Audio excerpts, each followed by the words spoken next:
10 বছরের বেশি কেউ প্রধানমন্ত্রী থাকতে পারবে না। বিএনপি সহ 3টি দল ছাড়া সবাই এ বিষয়ে একমত বলে জানিয়েছেন জাতীয় ঐকমত্য কমিশনের সহসভাপতি ডক্টর আলী রিয়াজ। তিনি বলেন, প্রস্তাবের অনেক বিষয়ই রাজনৈতিক দলগুলো এখনো পর্যন্ত একমত হতে পারেনি। সবাই ছাড় দিলে দ্রুত জুলাই সনদ তৈরি করা সম্ভব বলে আশা প্রকাশ করেন তিনি। বিস্তারিত জানাচ্ছেন আদ্দিন সচিব। রাজনৈতিক দলগুলোর সঙ্গে দফায় দফায় বৈঠক করে ঐকমত্য কমিশন। উদ্দেশ্য রাষ্ট্র সংস্কার। প্রথম পর্বের অসমাপ্ত আলোচনা দ্বিতীয় পর্যায়ের পঞ্চম বৈঠকেও এক বিন্দুতে মিলতে পারেনি সবাই। ফরেন সার্ভিস একাডেমিতে বিরতি দিয়ে 5 ঘন্টার আলোচনা করে প্রায় 30টি রাজনৈতিক দল। প্রথম ধাপে বেশি গুরুত্ব পায় কোনো ব্যক্তি প্রধানমন্ত্রী হিসেবে সর্বোচ্চ 10 বছর থাকার বিষয়টি। এতে বেশিরভাগ রাজনৈতিক দলই একমত হলেও বিএনপি সহ 3টি দলের ভিন্ন মত রয়েছে। যে আলোচনাগুলো হয়েছে তার রিফ্লেকশন, তার প্রতিফলন ঘটিয়েই একটা নতুন প্রস্তাব আনা হবে, যাতে করে এই যে সাম্য, মানবিক মর্যাদা, সামাজিক সুবিচার ও গণতন্ত্র সংবিধানে যুক্ত করা, উল্লেখ করা কিংবা অন্যভাবে সংযুক্ত করার প্রশ্নটা তখন বিবেচিত হবে। এইটা ঐকমত্য কমিশনের পক্ষ থেকে একটা সুনির্দিষ্ট প্রস্তাব আনা হবে, যা লিখিতভাবে, যেটা আসলে আজকের আলোচনাকে রিফ্লেক্ট করে। সেইভাবেই আলোচনা অগ্রসর হয়েছে। এবং বিএনপি বলছে, জীবদ্দশায় প্রধানমন্ত্রীর মেয়াদ নির্দিষ্ট করতে হলে জাতীয় সাংবিধানিক কাউন্সিল এবং উচ্চকক্ষের বিষয়টিও একই সাথে আলোচনা করতে হবে।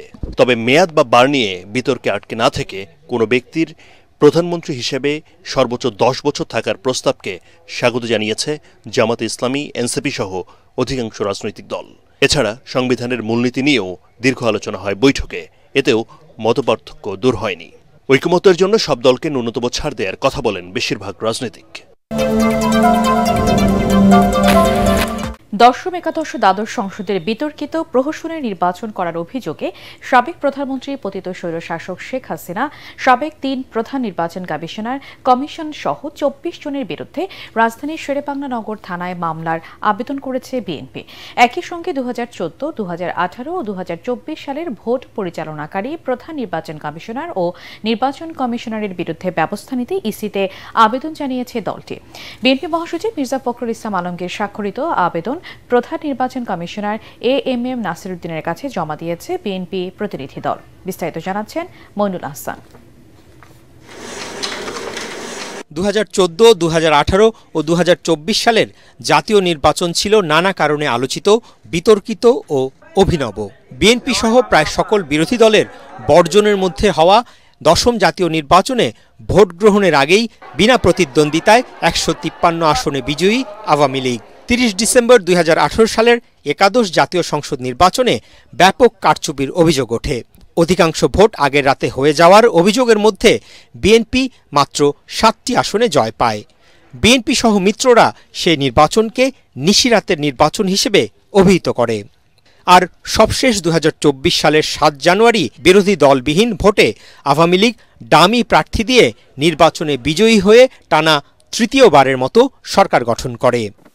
এবার এসব নির্বাচনের দায়িত্ব পালন করা প্রধান নির্বাচন কমিশনার সহ সংশ্লিষ্টদের বিরুদ্ধে ব্যবস্থা নিতে ইসিতে আবেদন করেছে বিএনপি। দলটির নির্বাহী কমিটির সদস্য সাবেক পুলিশ কর্মকর্তা সালাউদ্দিন খানের নেতৃত্বে একটি প্রতিনিধি দল রোববার নির্বাচন ভবনে এসে নাসির উদ্দিন কমিশনের কাছে আনুষ্ঠানিক অভিযোগ দায়ের করেন।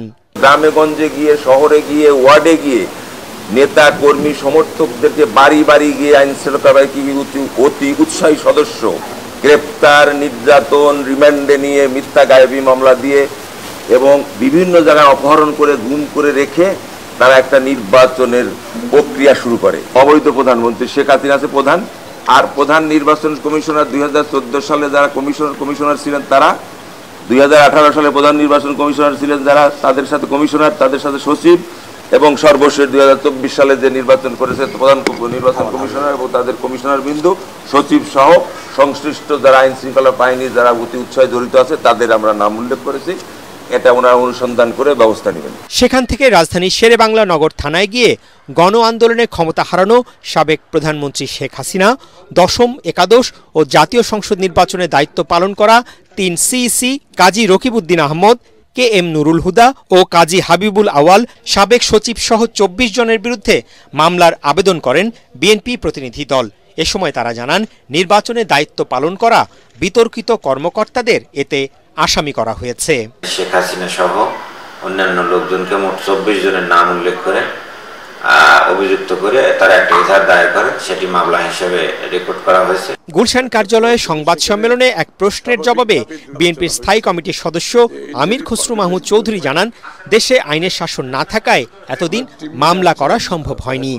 বিগত স্বৈরাচারের সময়, ফ্যাসিস্টের সময় মামলা করার কোনো সুযোগ ছিল, এখন মামলা করবে, এটা তো খুবই স্বাভাবিক। গত 16 জুন জাতীয় ঐক্যমত্য কমিশনের বৈঠকে প্রধান উপদেষ্টা ডক্টর মোহাম্মদ ইউনূস আওয়ামী লীগ সরকারের অধীনে হওয়া বিতর্কিত 3 জাতীয় সংসদ নির্বাচন আয়োজনে জড়িত সাবেক প্রধান নির্বাচন কমিশনার এবং নির্বাচন কমিশন সচিবদের ভূমিকা তদন্তে কমিটি গঠনের নির্দেশ দেন। জাতীয় নির্বাচন কমিশনে দল নিবন্ধনের জন্য আবেদন করেছে জাতীয় নাগরিক পার্টি এনসিপি। আর দলীয় প্রতীক হিসেবে শাপলা ফুল, কলম অথবা মোবাইল ফোন চেয়েছে দলটি। আগারগাঁওয়ে নির্বাচন ভবনে দলটির প্রতিনিধিরা বর্তমান কমিশনের অধীনে আবেদন জমা দিলেও ইসি পুনর্গঠনের দাবি জানান। এদিকে নিবন্ধন চেয়ে আবেদন করেছে চিত্রনায়ক ইলিয়াস কাঞ্চনের জনতা পার্টি বাংলাদেশ। আবেদনপত্র জমার শেষ দিনে ইসিতে অন্তত 49টি আবেদন জমা পড়েছে। বিস্তারিত জানাচ্ছেন রাসনা দাস।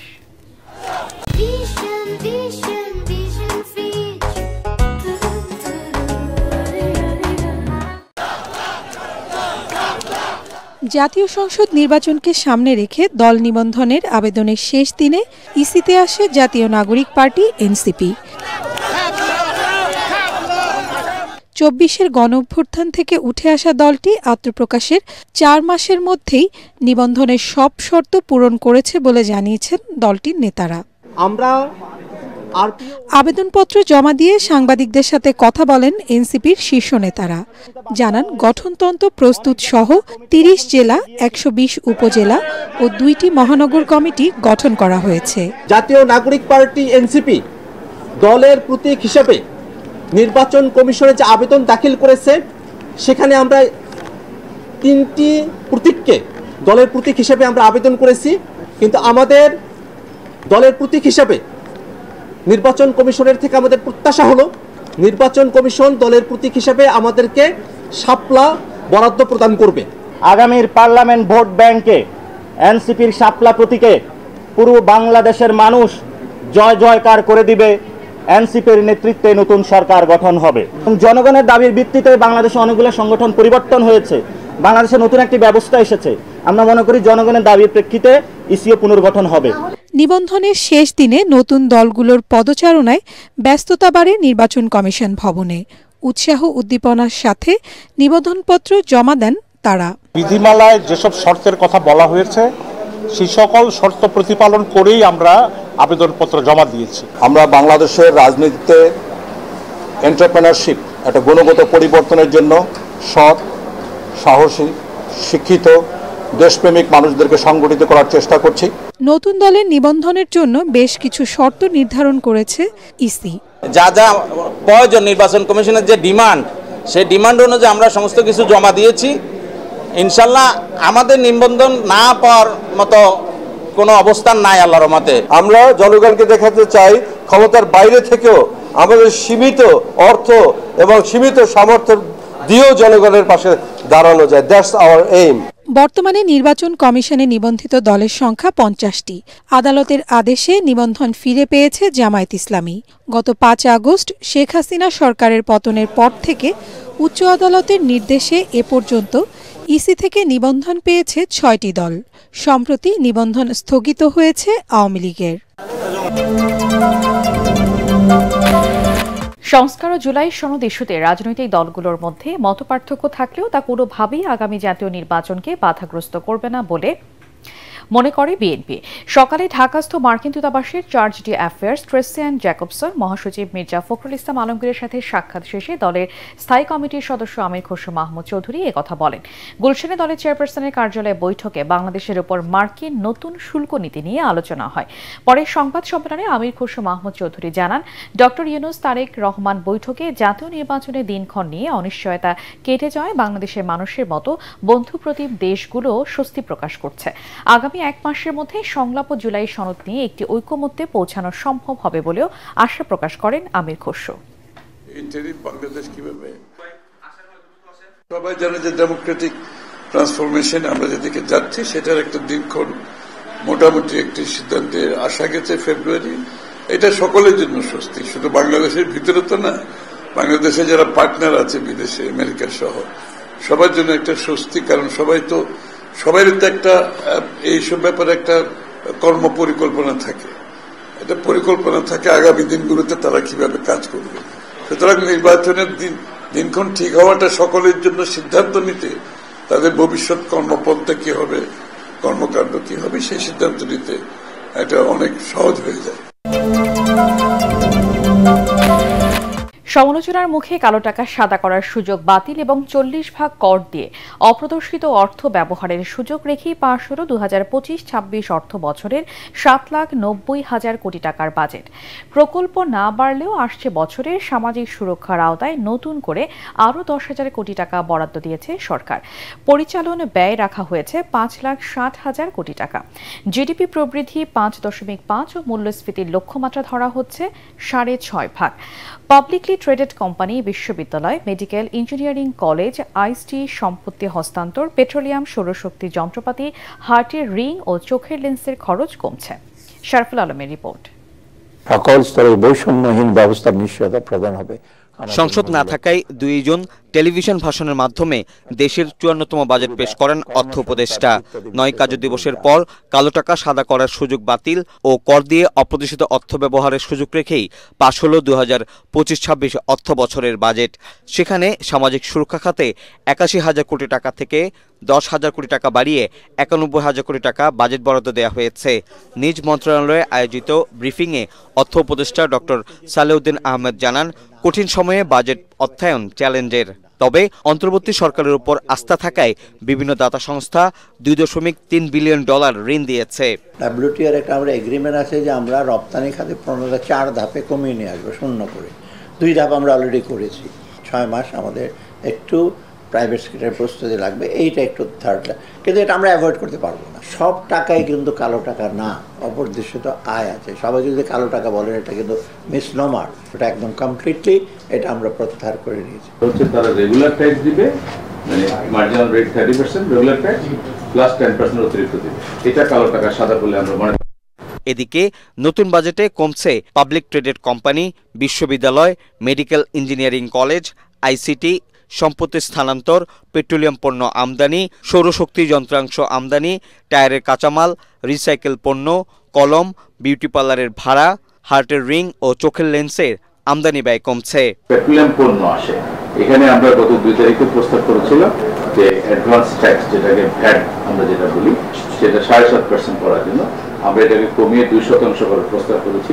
তাতে যেটা হবে পেট্রোলিয়াম প্রাইসটা একটু রিজনেবল থাকবে, সেই রেটটা আমরা কমিয়েছি। যেটা 10% ডিউটি ছিল, আমরা এইটাকে এখন প্রস্তাব করছি 6%, আর যেটা 5% ডিউটি ছিল সেটাকে আমরা 3% প্রস্তাব করেছি। এর আগে প্রধান উপদেষ্টার বৈঠকে অর্থ উপদেষ্টা সালেউদ্দিন আহমেদ চলতি 2024-25 অর্থ বছরের সম্পূরক বাজেট, নির্দিষ্টকরণ অধ্যাদেশ এবং অর্থ অধ্যাদেশ 2025 সংশোধনের প্রস্তাব উপস্থাপন করেন।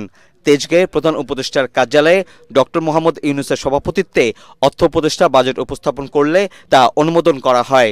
2 থেকে 3 কার্যদিবসের মধ্যেই অধ্যাদেশটি সংশোধনের মাধ্যমে প্রজ্ঞাপন আকারে জারি করা হবে।